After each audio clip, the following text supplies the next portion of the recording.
In my previous video, I talked about how each state has a different approach when it comes to constitutionalism. So let's look at some states in terms of how they approach constitutionalism and how their governments are going to be organized. The first state to actually have a constitution after the Declaration of Independence was Virginia. So let's look at what the Virginia Constitution created. First of all, it's going to create what's known as a provincial Congress, and it assumed full legislative powers. And from this, we are going from the provisional Congress, we're going to have chosen the governor, his councils, and his senior justices. So we're basically going to have a governorships that are beholden to the legislative branch. The governor has very little patronage power, and in fact cannot even veto legislation.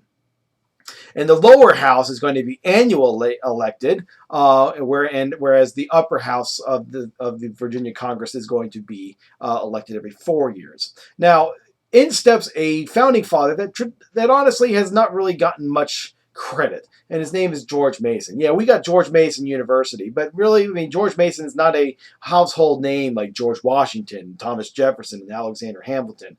But nonetheless, Mason is going to draft what we would call a Bill of Rights, and he says that we need to have a Bill of Rights before we can approve this Constitution. And so, basically, what it is it's a definition of people's rights that are going to be guaranteed by a government. And this is going to set a precedent that exists today. By 1784, all 13 states are going to have provisions within their Constitution and Bill of Rights that are going to guarantee things like religious liberty, the freedom of the press, and trial by jury. We can all thank George Mason for that. Another state that we're going to see a radically different way of doing things is going to be in Pennsylvania. Pennsylvanians feared placing sovereignty solely in the hands of the government rather than the citizens. So you're going to have a one-house legislature, and you're going to have a plural executive. You're not going to have just one governor. You're going to have multiple governors, one of which is going to preside over them all and be called the president.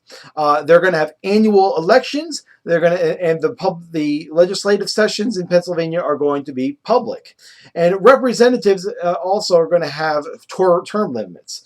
For example, Pennsylvania representatives cannot serve more than 4 years in every 7.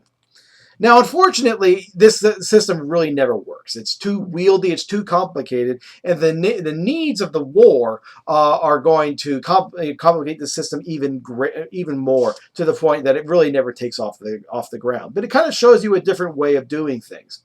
In Massachusetts, you have a different constitution, and one that perhaps you and I would recognize a little bit more. For example, it's got a Bill of Rights, just like Virginia. It has a bicameral legislature, although it's elected annually, unlike in Virginia.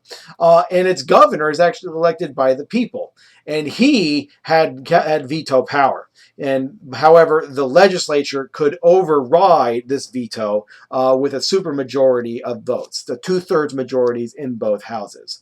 So this these 3 constitutions shows us how differently each state is going to interpret the colonial experience. One's going to be distrustful of government authority in a single man, whereas the other one's a little bit more comfortable with it. And then, of course, you're going to have Pennsylvania, that's the oddball of them all.